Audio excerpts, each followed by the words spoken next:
저 꼭 살아남아야 합니다. 이 아이만은 제가 반드시. 눈발이 굵어지는 강가 언저리. 한 궁녀가 마지막 힘을 짜내어 아이를 바위 그늘 아래에 조심스레 앉히고 품속에 있던 작은 쪽지 하나를 아이의 옷에 넣었습니다. 때는 조선의 어느 선악 말년, 매서운 눈보라가 궁궐 담장을 뒤흔들던 추운 겨울밤이었습니다. 대궐 아는 것 보기엔 고요했으나 실상은 피 말리는 긴장을 품은 정적이 흐르고 있었지요. 선왕께서 병상에 눕자마자 그 권좌를 두고 벌어지는 암투는 바람 앞 등불 같던 왕실을 더욱 위태롭게 만들었습니다. 당시 세자였던 임목대군은 자질과 인품이 뛰어나 장차 조선을 이끌 인재라 불렸으나 바로 그 탁월함이 화근이 되고 말았습니다. 왕의 총애를 받지 못한 중전과 그녀의 친정 세력이 몰래 세력을 규합해 세자의 측근들을 하나둘 제거하기 시작했고 결국 그 칼끝은 임목대군을 향하게 된 것입니다. 전하, 임목대군께서 영모를 꾀하고 있다는 비밀 문서를 발견하였나이다. 중전의 조카인 좌의정이 무릎을 꿇고 올린 상소는 이 나라의 운명을 송두리째 바꾸어 놓았습니다. 아무런 증거도 증인도 없었으나 병중이던 선왕은 안색이 어두워졌고 끝내 명을 내렸습니다. 내 아비가 세조이신데 내 자식이라 하여 어찌 믿지 못하겠는가. 허나 조선은 개인의 자식이 아닌 백성의 나라이니 진실이 밝혀질 때까지 임목대군은 세자 자리에서 물러나야 하오. 그리하여 임목대군은 폐위되었고 그의 곁을 지키던 소수의 신하들과 궁인들은 모두 체포되거나 귀양을 가게 되었습니다. 임목대군은 옥사에 구금되었고 그를 따르던 사람들 중 단 한 명의 충직한 궁녀만이 살아남아 대군의 간절한 부탁을 품고 조용히 궁을 빠져나왔습니다. 이름조차 남기지 못한 그 궁녀는 임목대군의 너덧살 된 아들, 말을 막 배우기 시작한 사내 아이를 품에 안은 채 혹한의 밤을 뚫고 도성 밖으로 향했습니다. 꼭 살아남아야 합니다. 이 아이만은 제가 반드시 지켜야 합니다. 눈발이 굵어지는 강가에서 궁녀는 마지막 힘을 짜내어 아이를 바위 그늘 아래 조심스레 앉히고 품속의 쪽지를 아이의 옷에 넣어주었습니다. 떨리는 손으로 아이의 뺨을 매만진 그녀는 이내 눈을 감았지요. 그녀의 마지막 숨결은 하얀 입김으로 피어올라 차가운 강물 속으로 조용히 사라졌습니다. 그 누구도 몰랐습니다. 그 하룻밤 차가운 바람 속에 한 아이가 겨우 숨을 이어가고 있다는 사실을. 그리고 그 아이가 훗날 조선의 운명을 다시 쓸 인물이라는 것을 말입니다. 눈보라가 어스름을 덮은 어느 이른 아침, 야산의 바위 틈을 헤집으며 나무를 캐는 한 소녀가 있었습니다. 이름은 초아, 겨우 15, 몇 달 전 병으로 어머니를 여의고 혼자 남겨진 아이였지요. 비록 나이는 어렸으나 눈매는 단단했고 손놀림은 야무졌습니다.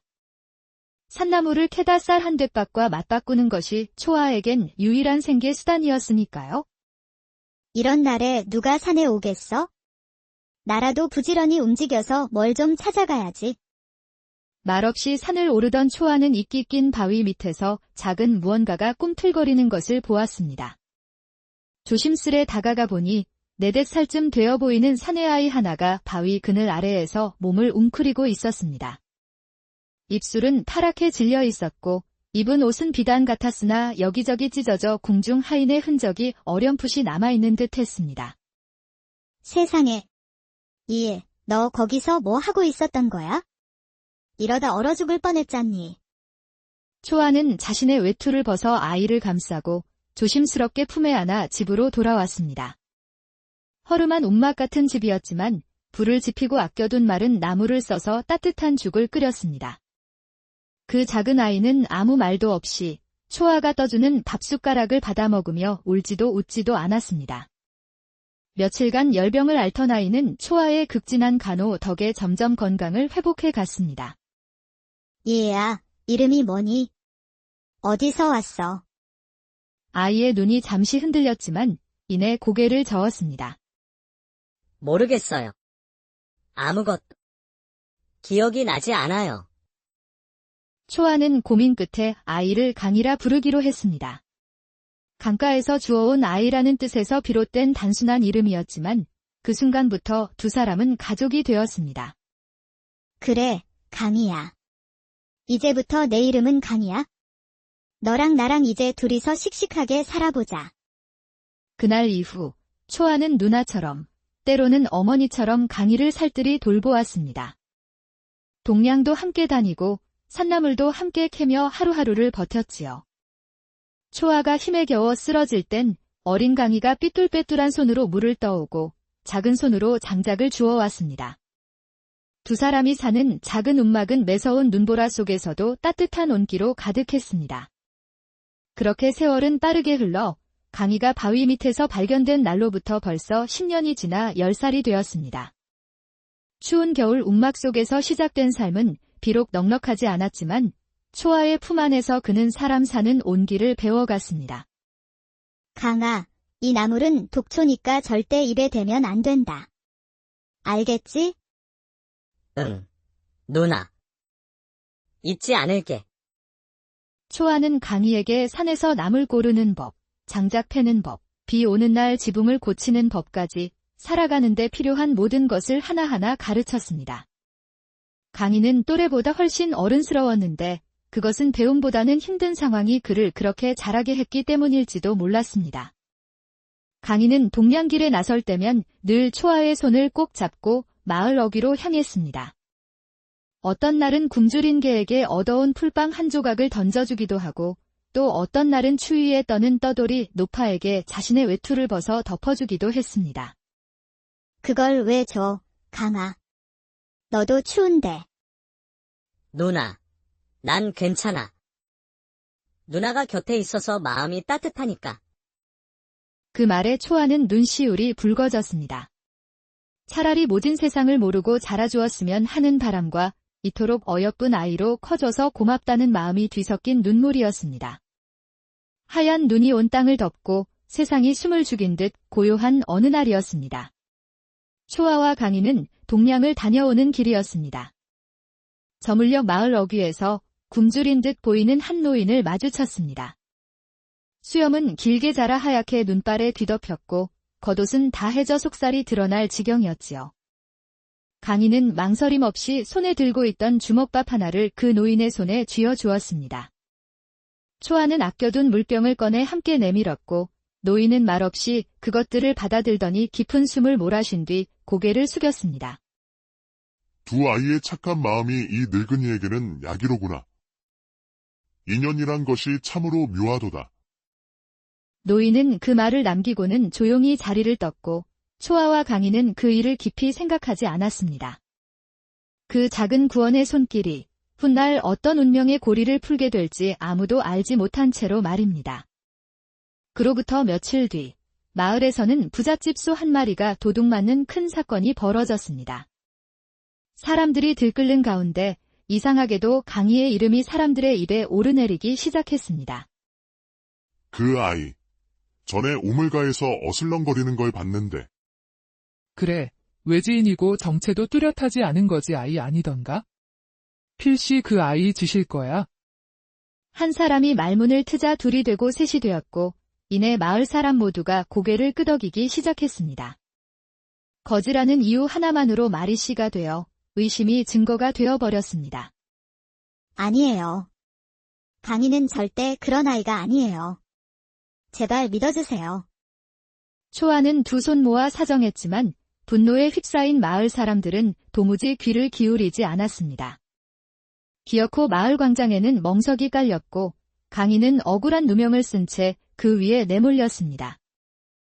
전 아무것도 훔치지 않았어요. 정말이에요. 그러나 그의 주장은 변명으로밖에 들리지 않았고 끝내 강희는 마을에서 쫓겨나게 되었습니다. 눈발이 흩날리는 가운데 초아는 눈물로 매달렸지만 강희는 오히려 초아의 손을 붙잡고 말했습니다. 누나, 괜찮아. 난 어디서든 살아남을 수 있어. 누나만 무사하다면 그걸로 됐어. 그 말에 초아는 가슴이 찢어지는 듯 했지만 이내 강희의 눈빛에서 어린아이가 아닌 어른의 결심을 보았습니다. 그렇게 10살 소녀는 단신으로 눈 덮인 산속으로 향했고 초아는 그 뒷모습을 보며 끝내 울음을 멈추지 못했습니다. 그 누구도 몰랐습니다. 이 작고 선한 아이가 그날의 눈보라 속에서 홀로 자신의 운명을 향해 걷고 있었다는 사실을 말입니다. 눈 덮인 산을 헤매던 강인은 해가 저물 무렵 문득 소나무 숲 너머로 피어오르는 희미한 연기 기둥을 발견했습니다. 발걸음을 옮겨 다가간 곳은 다 쓰러져가는 초라한 암자였습니다. 지붕은 삐뚤어졌고 문짝은 비바람의 사가 반쯤 열려 있었지만 어딘가 따스한 기운이 새어나오고 있었습니다. 누구 계세요? 강희가 조심스레 문을 밀자 안에는 익숙한 사람이 앉아 있었습니다. 바로 며칠 전 주먹밥을 건넸던 그 노인이었지요. 노인은 마루에 걸터 앉아 장작불을 쬐고 있다가 고개를 들어 강희를 바라보며 미소 지었습니다. 왔구나, 강희야. 내가 여기까지 올 줄 알고 있었단다. 강희는 눈을 휘둥그레 떴습니다. 그가 자신의 이름을 안다는 것에 놀랐고 마치 기다리고 있었다는 듯한 태도에 다시 한번 놀랐습니다. 저를 아세요? 그럼. 이리 오너라. 너에게 이야기해 줄 것이 아주 많구나. 강희는 얼떨결에 다가가 노인의 곁에 앉았습니다. 바람이 문틈으로 불어오고 바깥엔 눈송이가 다시 소리 없이 내리기 시작했습니다. 너는 궁에서 태어난 아이란다. 바로 임목대군의 핏줄이지. 노인은 대군의 억울한 누명으로 인해 궁 밖으로 내몰렸고 목숨을 걸고 널 때려 나온 궁녀의 손에 강가에 버려졌던 과거를 모두 이야기해 주었습니다. 강희의 심장이 세차게 뛰기 시작했습니다. 기억 저편에서 스쳐가던 낯선 불빛, 목소리들, 그리고 바위 밑에서 느꼈던 얼음장 같은 한기. 아슬아한 기억들이 되돌아오는 듯 했습니다. 그런데 어르신은 어떻게 그 모든 것을 노인은 손을 들어 장작불 위로 천천히 손짓했습니다. 그 순간 불꽃이 일렁이며 허공에 희미한 형상이 떠올랐습니다. 붉은 궁중 비단, 아이를 아는 궁녀, 그리고 몰래 궁을 빠져나가는 모습이었습니다. 나는 세상 바깥에 머무는 자라네. 사람들은 나를 신선이라 부르지만 나는 그저 오래된 인연의 흐름을 지켜보는 이일 뿐이지. 강희는 숨을 삼켰습니다. 그 순간 마음 깊숙한 곳에서 무언가 뜨겁게 솟구쳐 올랐고 무거운 것 하나가 가슴에서 스르르 풀어져 내리는 듯 했습니다. 그러면 저는 앞으로 어떻게 해야 하나요? 넌 이 나라의 뿌리를 잇는 자다. 허나 혈통보다 더 중요한 것은 마음이란다. 너는 이미 세상을 따뜻하게 품을 줄 아는 사람으로 자라났으니 그 자체로 귀한 것이지. 강희는 그날 밤 암자의 불빛 아래에서 긴 이야기를 들었습니다. 자신이 누구인지, 무엇을 품고 살아가야 하는지, 그리고 앞으로 걸어야 할 길이 무엇인지를 말이지요. 그날 밤 강희의 눈빛은 완전히 달라졌습니다. 그것은 더 이상 길 잃은 아이의 눈빛이 아니었습니다. 되찾아야 할 것을 가진 자의, 누군가를 지켜낼 자의 눈빛이었습니다. 조선의 봄은 언제나 천천히 오듯 진실도 그리 늦게야 모습을 드러냈습니다. 선왕의 승하 이후 새로 즉위한 왕은 정사에 밟고 사람됨이 후덕하여 오래도록 감춰져 있던 진실들을 차근차근 들춰내기 시작했습니다. 그중 하나가 바로 임목대군의 영모 사건이었습니다. 왕은 과거의 기록들을 검토하던 중 대군에게 씌워졌던 누명이 모함이었다는 정황을 포착했고 마침내 대대적인 재조사에 나섰습니다. 진실은 물처럼 흘러나왔습니다. 중전 친정 세력의 야심, 조작된 문서와 가짜 증언들이 차례로 드러났고 마침내 임목대군은 억울한 누명을 벗게 되었습니다. 지금이라도 늦지 않았으니 대군을 복권시키라. 궁으로 다시 맞이하되 최고의 예우를 다하도록 하라. 왕의 명에 따라 임목대군은 다시 궁으로 돌아왔고 백성들은 길가에 몰려나와 그의 귀환을 맞이했습니다. 묵은 먼지가 거치듯 조정에도 따스한 기류가 돌기 시작했지만 대군의 눈에는 오직 한 사람의 그림자만이 맴돌았습니다. 내 아이를 보았느냐? 혹시라도 살아있다면? 임목대군은 곁을 지키던 충신들을 불러 모아 말했습니다. 그날 밤 내 아이를 품고 도망쳤던 궁녀가 강가로 향했다고 한다. 설령 이름도 기억 못할지라도 그 아이만은 반드시 찾아야 한다. 곧바로 포졸들이 전국으로 흩어져 수색에 나섰고 주변 고을에 이름 없는 고아들에 대한 기록을 뒤지기 시작했습니다. 궁에서는 아이가 지녔을지도 모를 징표, 즉 궁녀가 남긴 붉은 비단과 왕가의 문양이 새겨진 도장의 형상을 그려 백방으로 퍼뜨렸습니다. 작은 도장 하나, 붉은 비단 1000조각. 이 징표를 가진 아이가 있다면 즉시 관아에 보고하라. 그러나 세상은 넓었고 아이는 너무도 깊은 산속 어딘가에 있었습니다. 수소문은 이어졌지만 임목대군의 얼굴은 날이 갈수록 초췌해졌습니다. 사람만 있거라. 제발 사람만 있다면? 이 아비는 결코 너를 잊지 않았다. 궁궐의 높은 누각 위에서 대군은 하늘을 바라보며 간절히 속삭였습니다. 한편 그날 밤 암자에서 출발한 한 아이는 이미 도성을 향해 발걸음을 옮기고 있었습니다. 노인이 사라진 암자에서 며칠을 더 머물며 마음을 다잡은 강인은 마침내 길을 나섰습니다. 그의 손에는 붉은 비단 1000과 도장이 담긴 작은 상자가 들려 있었고 눈 녹은 산길을 따라 도성을 향해 걷기 시작했지요. 발걸음은 느렸지만 마음은 그 어느 때보다도 분명했습니다. 길을 걷던 중 강인은 우연히 지나가는 행상인의 수레를 얻어 타고 도성 근처까지 오게 되었습니다. 인연이란 참으로 묘한 것이지요. 그 행상인은 언젠가 강희가 짐을 함께 들어주었던 바로 그 사람이었습니다. 그때 그 꼬마로구나. 눈빛이 깊은 것을 보니 장차 큰 인물이 될 게야. 도성에 도착한 강희는 성문 경비병에게 조심스럽게 말했습니다. 대군 전하께서 왕자님을 찾으신다 들었습니다. 혹 이것이 그 징표가 맞는지 확인해 주십시오. 수문장은 처음에는 의심스러운 눈빛을 보냈지만 곧 도장을 확인하더니 눈을 크게 뜨고 곧장 내관을 불러들였습니다. 틀림없습니다. 전하께서 찾으시던 바로 그 징표가 맞습니다. 어서 이분을 안으로 모셔라. 강희는 이끌리듯 궁 안으로 들어섰고 긴 복도를 지나 어느 정각으로 향했습니다. 그곳에는 수척해진 얼굴로 넋놓고 바깥을 바라보던 임목대군이 있었습니다. 문이 열리고 강희가 들어서자 대군은 천천히 돌아보았습니다. 그리고 서로의 눈빛이 마주친 그 순간 두 사람은 아무 말 없이 서로에게 다가가 끌어안았습니다. 그 어떤 증언보다도 그 어떤 기록보다도 분명한 혈육의 정이 그들 사이에 있었습니다. 살아있어 주었구나, 아들아. 대군의 눈에서 뜨거운 눈물이 흘렀고 강희는 그 품 안에서 잠시 말없이 눈을 감았습니다. 그날 궁궐은 오랜만에 사람들의 환호로 가득 찼습니다. 잃어버렸던 핏줄이 돌아왔고 임목대군은 오래 묵힌 한을 조금씩 지워가기 시작했습니다. 하지만 그날 밤 강희는 홀로 별빛을 보며 깊은 생각에 잠겼습니다. 궁 안의 삶은 편안하고 화려했지만 마음 한구석에는 초아와 함께 살던 작은 움막과 가난했지만 정겨웠던 마을 골목길이 떠올랐던 것입니다.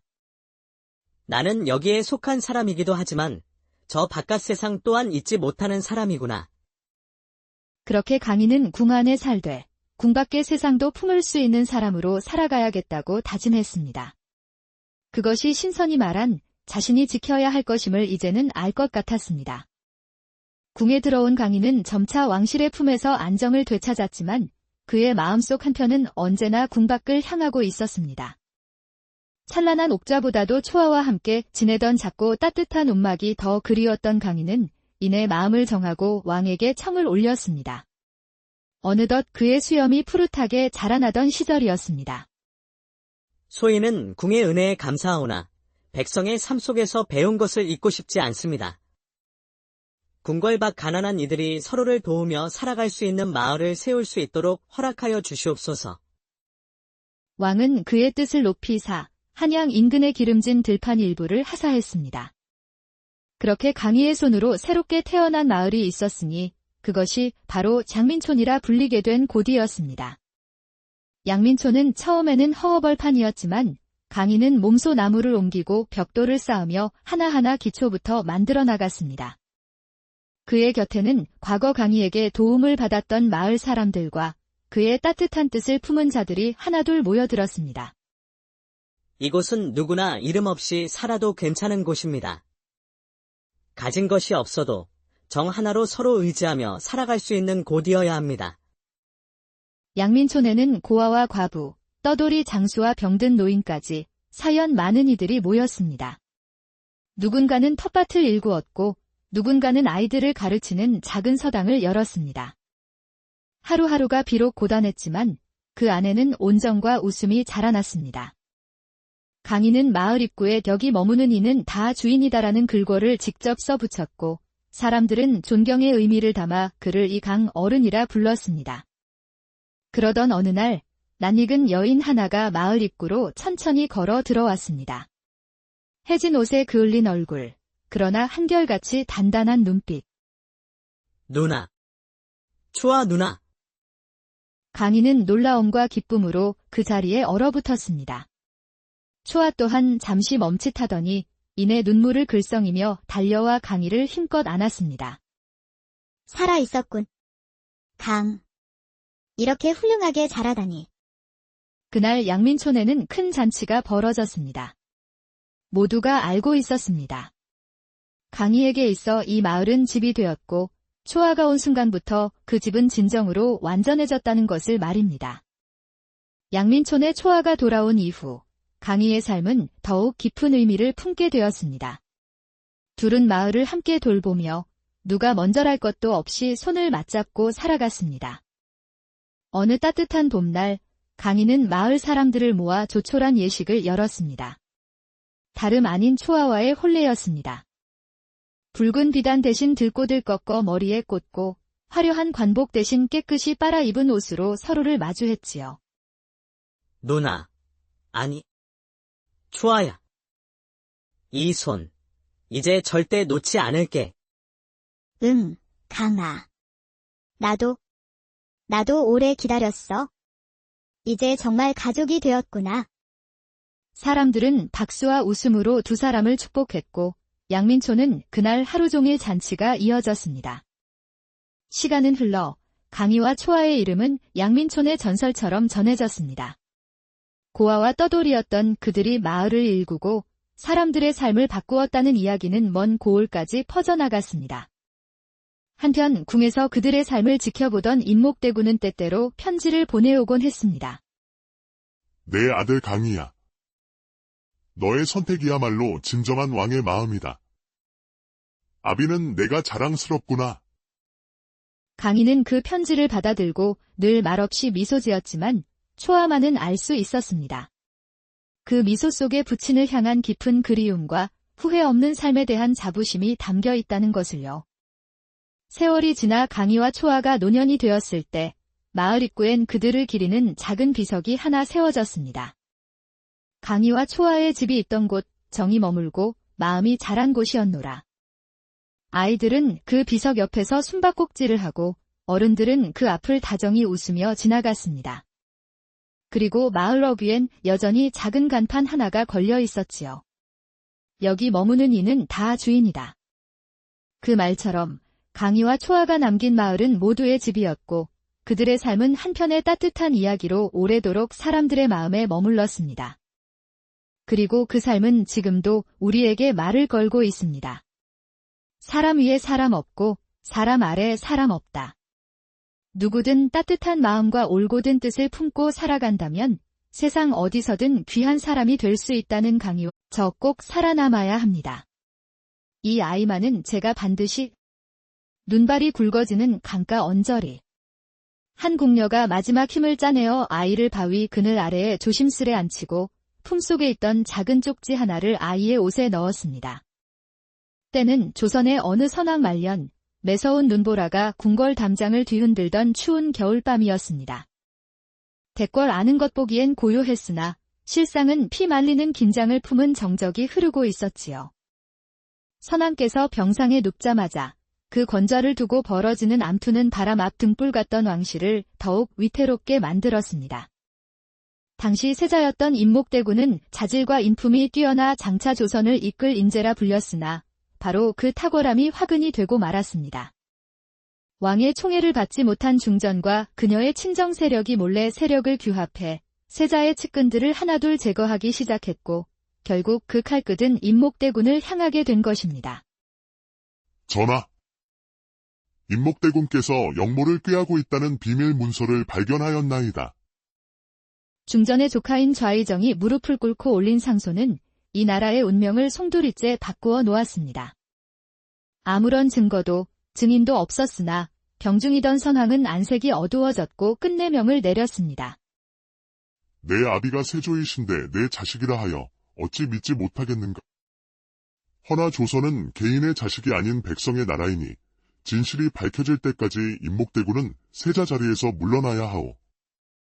그리하여 임목대군은 폐위되었고 그의 곁을 지키던 소수의 신하들과 궁인들은 모두 체포되거나 귀양을 가게 되었습니다. 임목대군은 옥사에 구금되었고 그를 따르던 사람들 중 단 한 명의 충직한 궁녀만이 살아남아 대군의 간절한 부탁을 품고 조용히 궁을 빠져나왔습니다. 이름조차 남기지 못한 그 궁녀는 임목대군의 너덧살 된 아들, 말을 막 배우기 시작한 사내 아이를 품에 안은 채 혹한의 밤을 뚫고 도성 밖으로 향했습니다. 꼭 살아남아야 합니다.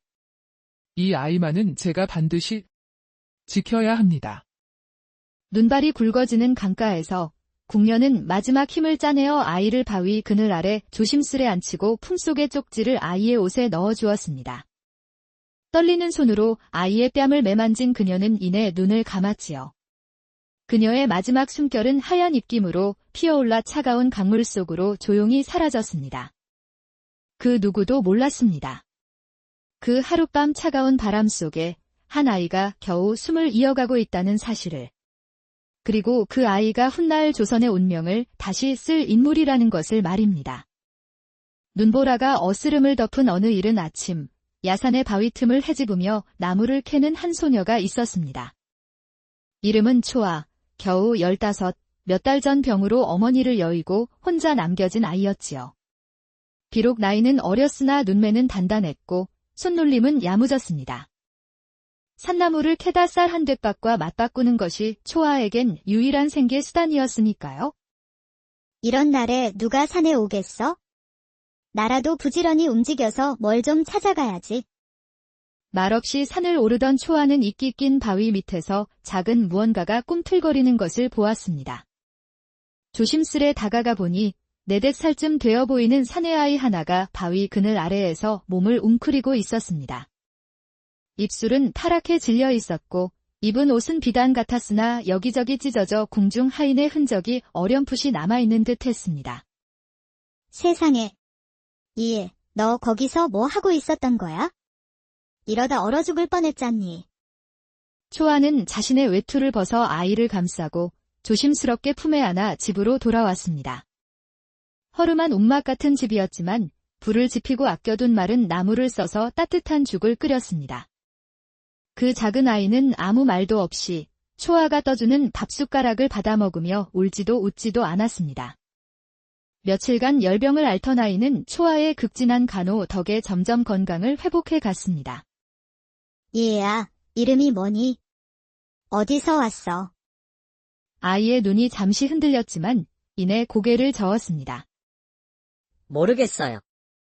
아무것도. 기억이 나지 않아요. 초아는 고민 끝에 아이를 강이라 부르기로 했습니다. 강가에서 주워온 아이라는 뜻에서 비롯된 단순한 이름이었지만 그 순간부터 두 사람은 가족이 되었습니다. 그래, 강이야. 이제부터 내 이름은 강이야. 너랑 나랑 이제 둘이서 씩씩하게 살아보자.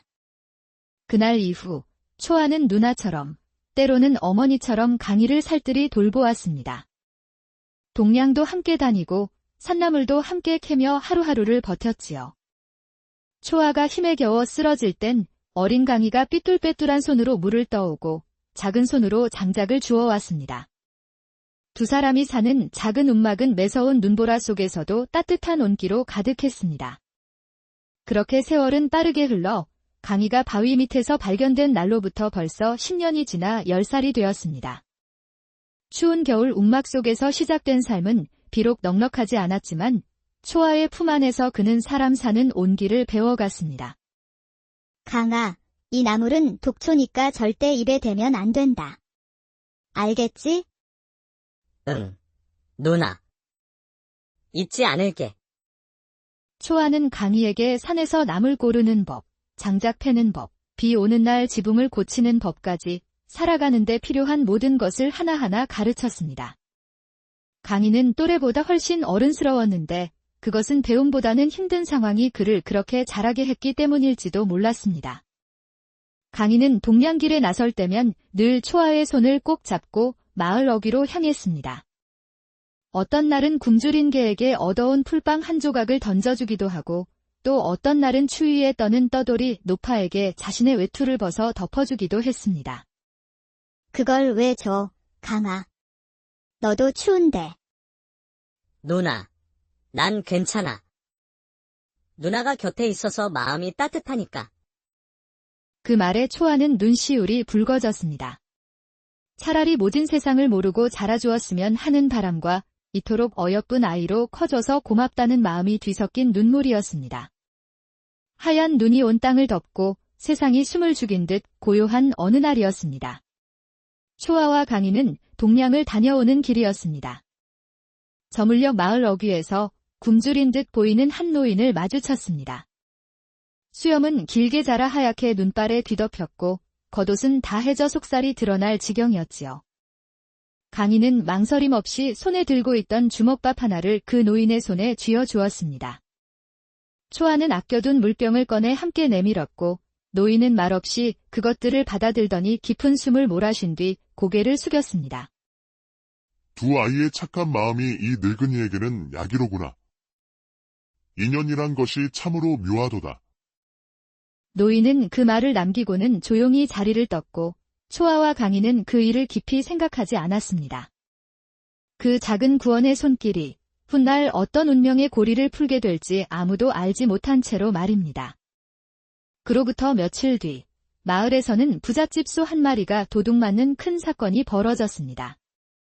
사람들이 들끓는 가운데 이상하게도 강희의 이름이 사람들의 입에 오르내리기 시작했습니다. 그 아이. 전에 우물가에서 어슬렁거리는 걸 봤는데. 그래, 외지인이고 정체도 뚜렷하지 않은 거지 아이 아니던가? 필시 그 아이 짓일 거야. 한 사람이 말문을 트자 둘이 되고 셋이 되었고 이내 마을 사람 모두가 고개를 끄덕이기 시작했습니다. 거지라는 이유 하나만으로 말이 씨가 되어 의심이 증거가 되어버렸습니다. 아니에요. 강희는 절대 그런 아이가 아니에요. 제발 믿어주세요. 초아는 두 손 모아 사정했지만 분노에 휩싸인 마을 사람들은 도무지 귀를 기울이지 않았습니다. 기어코 마을 광장에는 멍석이 깔렸고 강희는 억울한 누명을 쓴 채 그 위에 내몰렸습니다. 전 아무것도 훔치지 않았어요. 정말이에요. 그러나 그의 주장은 변명으로밖에 들리지 않았고 끝내 강희는 마을에서 쫓겨나게 되었습니다. 눈발이 흩날리는 가운데 초아는 눈물로 매달렸지만 강희는 오히려 초아의 손을 붙잡고 말했습니다. 누나, 괜찮아. 난 어디서든 살아남을 수 있어. 누나만 무사하다면 그걸로 됐어.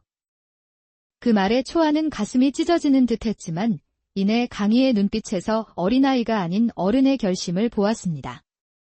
그렇게 10살 소녀는 단신으로 눈 덮인 산속으로 향했고 초아는 그 뒷모습을 보며 끝내 울음을 멈추지 못했습니다. 그 누구도 몰랐습니다.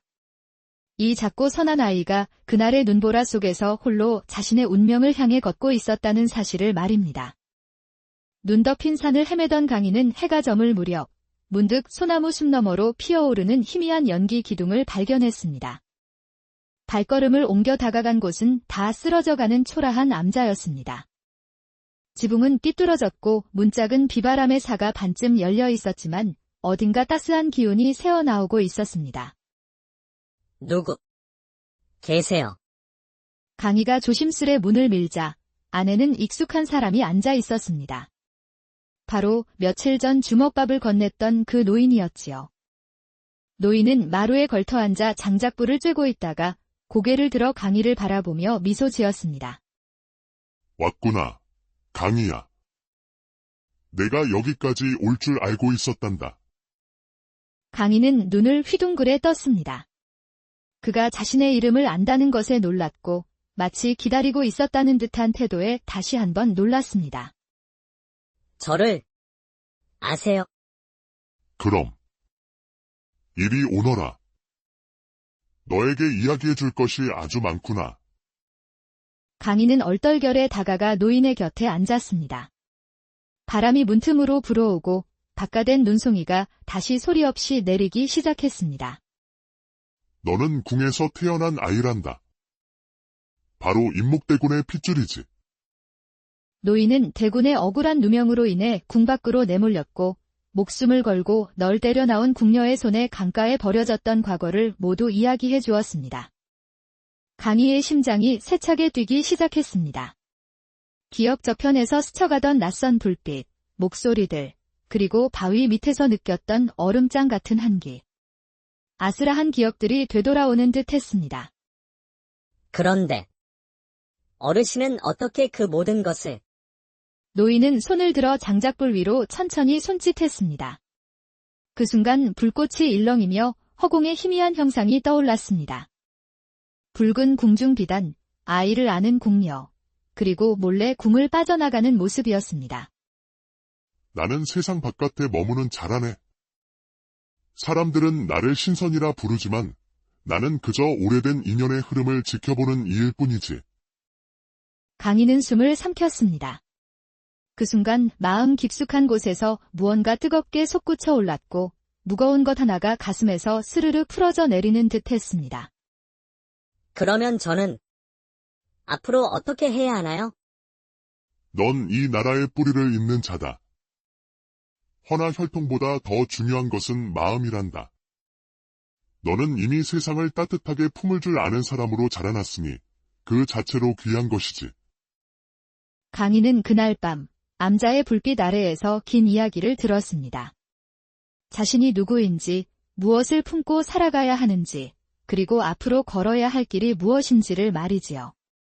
그날 밤 강희의 눈빛은 완전히 달라졌습니다. 그것은 더 이상 길 잃은 아이의 눈빛이 아니었습니다. 되찾아야 할 것을 가진 자의, 누군가를 지켜낼 자의 눈빛이었습니다. 조선의 봄은 언제나 천천히 오듯 진실도 그리 늦게야 모습을 드러냈습니다. 선왕의 승하 이후 새로 즉위한 왕은 정사에 밟고 사람됨이 후덕하여 오래도록 감춰져 있던 진실들을 차근차근 들춰내기 시작했습니다. 그중 하나가 바로 임목대군의 영모 사건이었습니다. 왕은 과거의 기록들을 검토하던 중 대군에게 씌워졌던 누명이 모함이었다는 정황을 포착했고 마침내 대대적인 재조사에 나섰습니다. 진실은 물처럼 흘러나왔습니다. 중전 친정 세력의 야심, 조작된 문서와 가짜 증언들이 차례로 드러났고 마침내 임목대군은 억울한 누명을 벗게 되었습니다. 지금이라도 늦지 않았으니 대군을 복권시키라. 궁으로 다시 맞이하되 최고의 예우를 다하도록 하라. 왕의 명에 따라 임목대군은 다시 궁으로 돌아왔고 백성들은 길가에 몰려나와 그의 귀환을 맞이했습니다. 묵은 먼지가 거치듯 조정에도 따스한 기류가 돌기 시작했지만 대군의 눈에는 오직 한 사람의 그림자만이 맴돌았습니다. 내 아이를 보았느냐? 혹시라도 살아있다면? 임목대군은 곁을 지키던 충신들을 불러 모아 말했습니다. 그날 밤 내 아이를 품고 도망쳤던 궁녀가 강가로 향했다고 한다.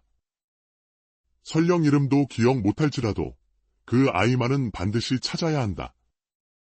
곧바로 포졸들이 전국으로 흩어져 수색에 나섰고 주변 고을에 이름 없는 고아들에 대한 기록을 뒤지기 시작했습니다. 궁에서는 아이가 지녔을지도 모를 징표, 즉 궁녀가 남긴 붉은 비단과 왕가의 문양이 새겨진 도장의 형상을 그려 백방으로 퍼뜨렸습니다. 작은 도장 하나, 붉은 비단 1000조각. 이 징표를 가진 아이가 있다면 즉시 관아에 보고하라. 그러나 세상은 넓었고 아이는 너무도 깊은 산속 어딘가에 있었습니다. 수소문은 이어졌지만 임목대군의 얼굴은 날이 갈수록 초췌해졌습니다. 사람만 있거라. 제발 사람만 있다면? 이 아비는 결코 너를 잊지 않았다. 궁궐의 높은 누각 위에서 대군은 하늘을 바라보며 간절히 속삭였습니다. 한편 그날 밤 암자에서 출발한 한 아이는 이미 도성을 향해 발걸음을 옮기고 있었습니다. 노인이 사라진 암자에서 며칠을 더 머물며 마음을 다잡은 강인은 마침내 길을 나섰습니다. 그의 손에는 붉은 비단 천과 도장이 담긴 작은 상자가 들려 있었고 눈 녹은 산길을 따라 도성을 향해 걷기 시작했지요. 발걸음은 느렸지만 마음은 그 어느 때보다도 분명했습니다.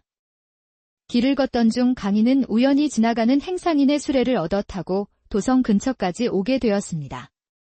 인연이란 참으로 묘한 것이지요. 그 행상인은 언젠가 강희가 짐을 함께 들어주었던 바로 그 사람이었습니다. 그때 그 꼬마로구나. 눈빛이 깊은 것을 보니 장차 큰 인물이 될 게야. 도성에 도착한 강희는 성문 경비병에게 조심스럽게 말했습니다.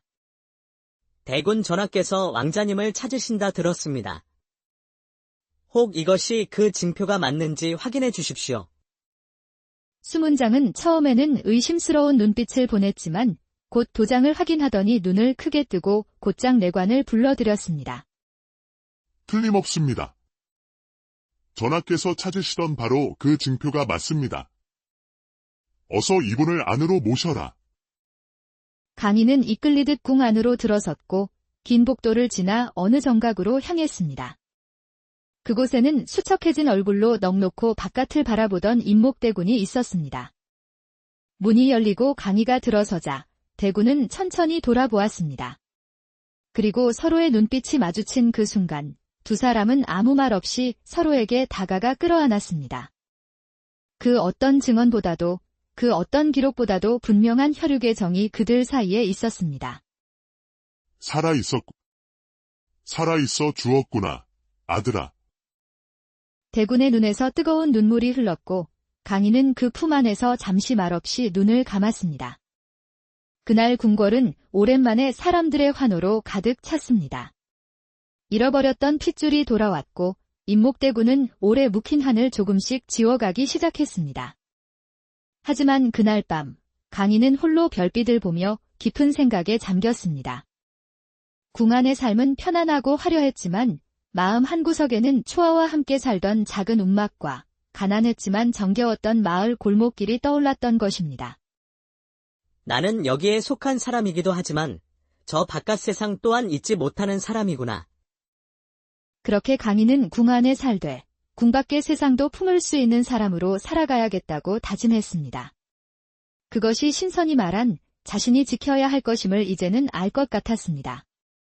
궁에 들어온 강희는 점차 왕실의 품에서 안정을 되찾았지만 그의 마음속 한편은 언제나 궁 밖을 향하고 있었습니다.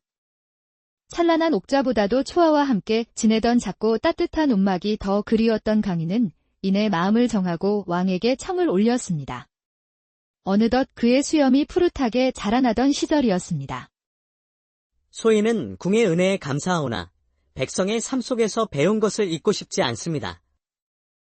궁궐 밖 가난한 이들이 서로를 도우며 살아갈 수 있는 마을을 세울 수 있도록 허락하여 주시옵소서. 왕은 그의 뜻을 높이 사 한양 인근에 기름진 들판 일부를 하사했습니다. 그렇게 강희의 손으로 새롭게 태어난 마을이 있었으니 그것이 바로 장민촌이라 불리게 된 곳이었습니다. 양민촌은 처음에는 허허벌판이었지만 강희는 몸소 나무를 옮기고 벽돌을 쌓으며 하나하나 기초부터 만들어 나갔습니다. 그의 곁에는 과거 강희에게 도움을 받았던 마을 사람들과 그의 따뜻한 뜻을 품은 자들이 하나둘 모여들었습니다. 이곳은 누구나 이름 없이 살아도 괜찮은 곳입니다.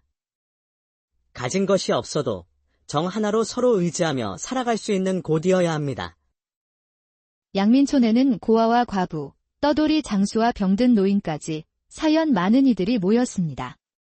누군가는 텃밭을 일구었고 누군가는 아이들을 가르치는 작은 서당을 열었습니다.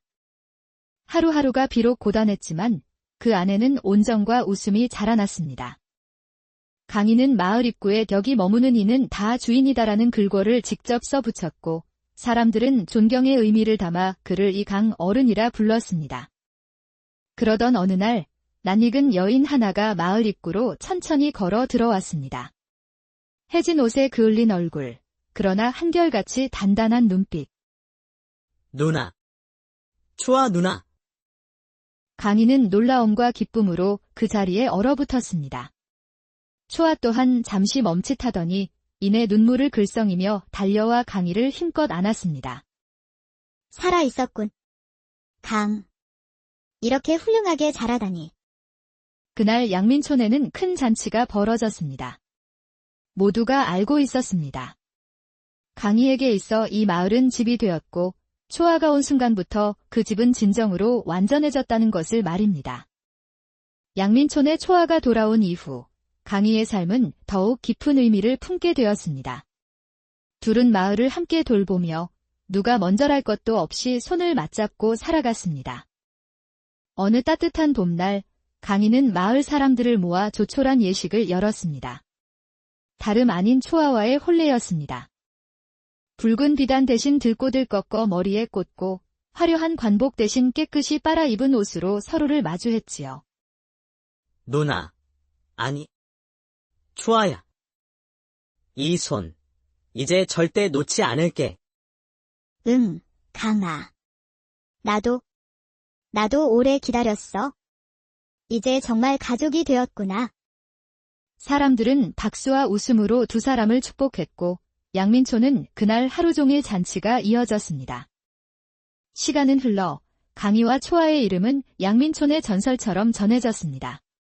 고아와 떠돌이였던 그들이 마을을 일구고 사람들의 삶을 바꾸었다는 이야기는 먼 고을까지 퍼져나갔습니다. 한편 궁에서 그들의 삶을 지켜보던 임목대군은 때때로 편지를 보내오곤 했습니다. 내 아들 강희야.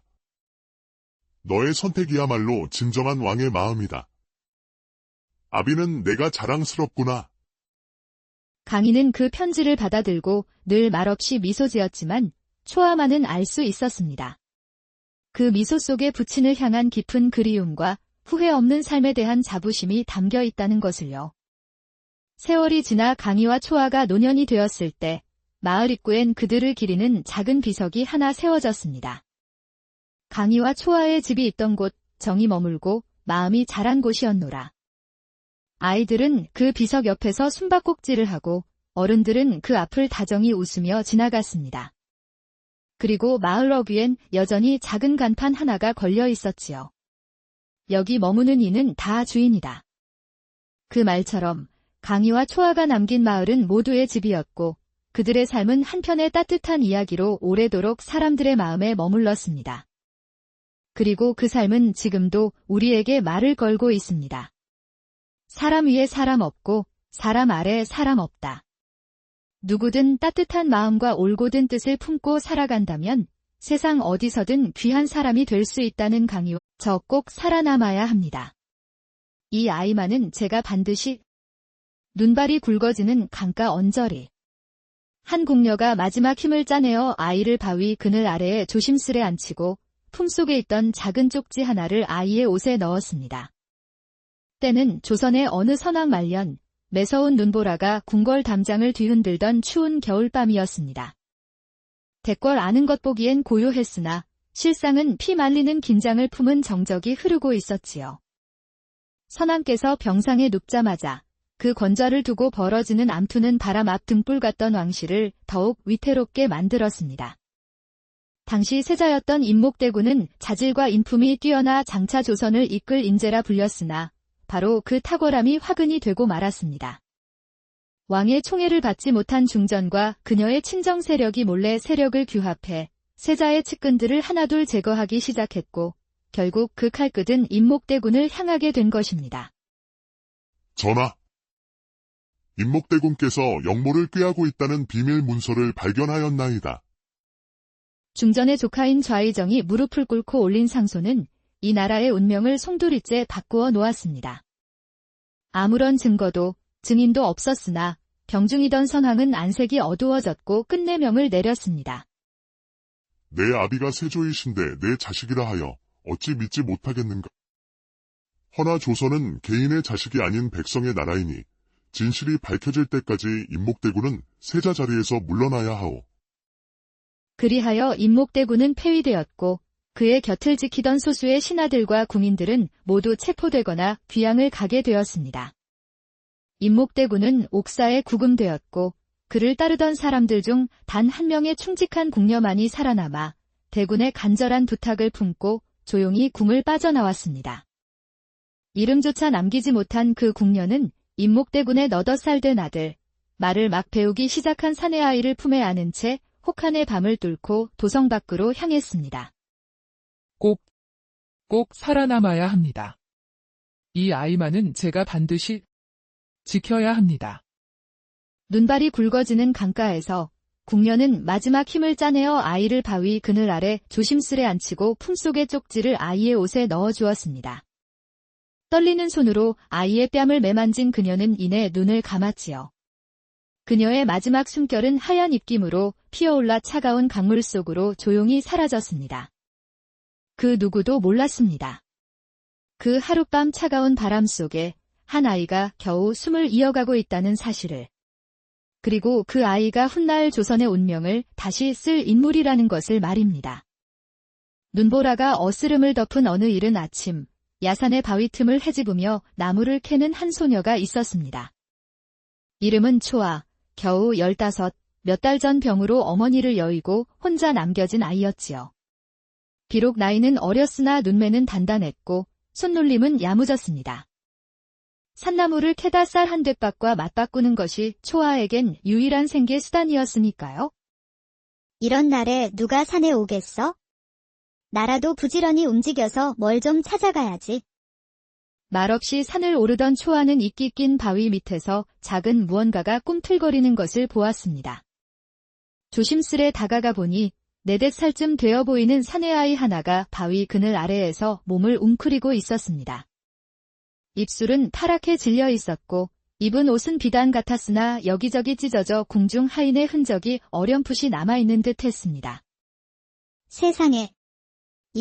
너 거기서 뭐 하고 있었던 거야? 이러다 얼어 죽을 뻔했잖니. 초아는 자신의 외투를 벗어 아이를 감싸고 조심스럽게 품에 안아 집으로 돌아왔습니다. 허름한 움막 같은 집이었지만 불을 지피고 아껴둔 마른 나무를 써서 따뜻한 죽을 끓였습니다. 그 작은 아이는 아무 말도 없이 초아가 떠주는 밥숟가락을 받아먹으며 울지도 웃지도 않았습니다.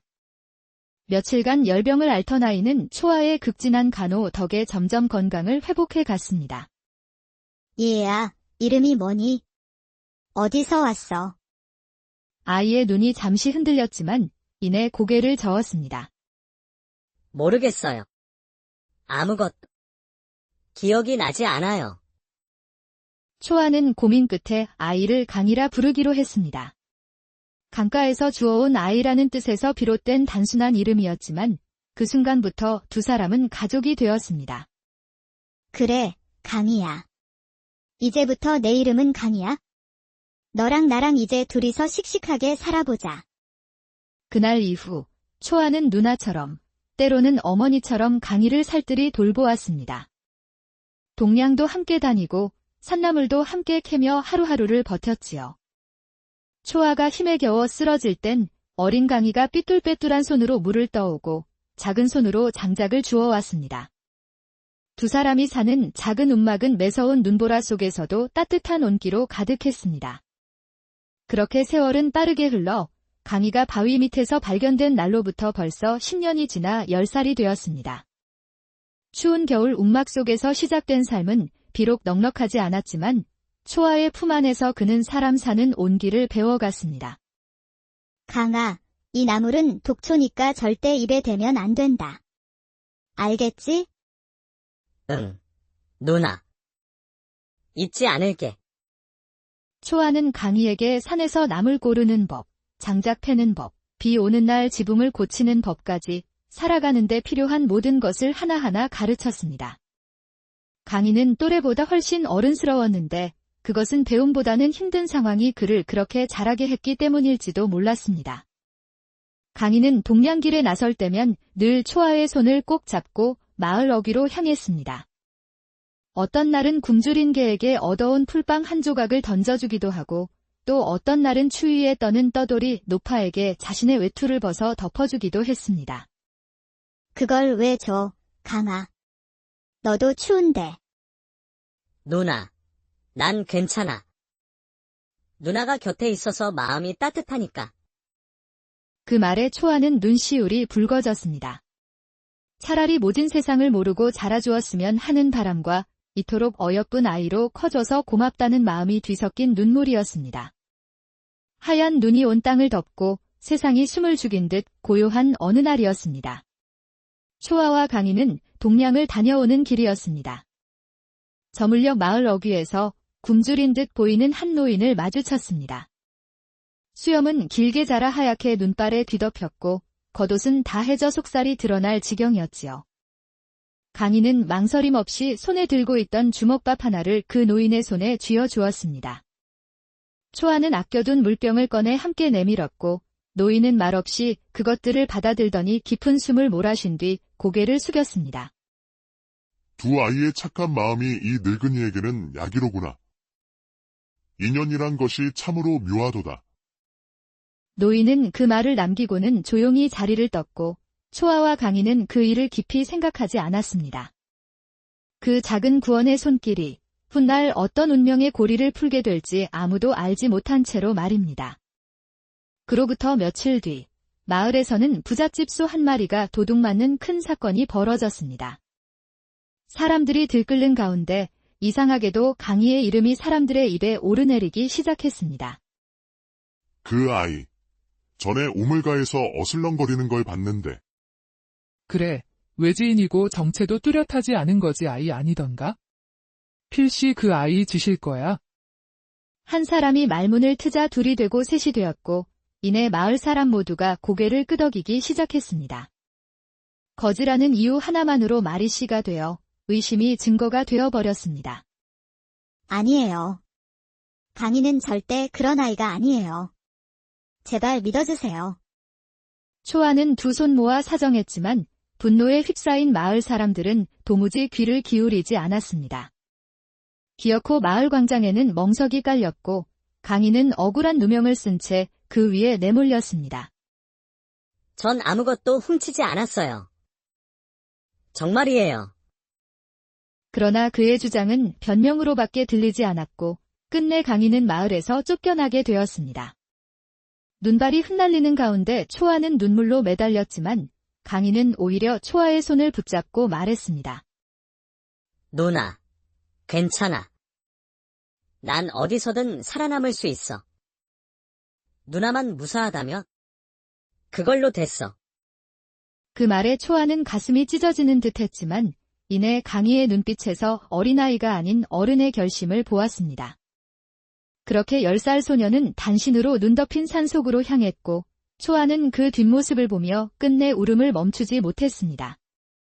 그 누구도 몰랐습니다. 이 작고 선한 아이가 그날의 눈보라 속에서 홀로 자신의 운명을 향해 걷고 있었다는 사실을 말입니다. 눈 덮인 산을 헤매던 강희는 해가 저물 무렵 문득 소나무 숲 너머로 피어오르는 희미한 연기 기둥을 발견했습니다. 발걸음을 옮겨 다가간 곳은 다 쓰러져가는 초라한 암자였습니다. 지붕은 삐뚤어졌고 문짝은 비바람의 사가 반쯤 열려 있었지만 어딘가 따스한 기운이 새어나오고 있었습니다. 누구 계세요? 강희가 조심스레 문을 밀자 안에는 익숙한 사람이 앉아 있었습니다. 바로 며칠 전 주먹밥을 건넸던 그 노인이었지요. 노인은 마루에 걸터앉아 장작불을 쬐고 있다가 고개를 들어 강희를 바라보며 미소 지었습니다. 왔구나, 강희야. 내가 여기까지 올 줄 알고 있었단다. 강희는 눈을 휘둥그레 떴습니다. 그가 자신의 이름을 안다는 것에 놀랐고 마치 기다리고 있었다는 듯한 태도에 다시 한번 놀랐습니다. 저를 아세요? 그럼. 이리 오너라. 너에게 이야기해 줄 것이 아주 많구나. 강희는 얼떨결에 다가가 노인의 곁에 앉았습니다. 바람이 문틈으로 불어오고 박가된 눈송이가 다시 소리 없이 내리기 시작했습니다. 너는 궁에서 태어난 아이란다. 바로 임목대군의 핏줄이지.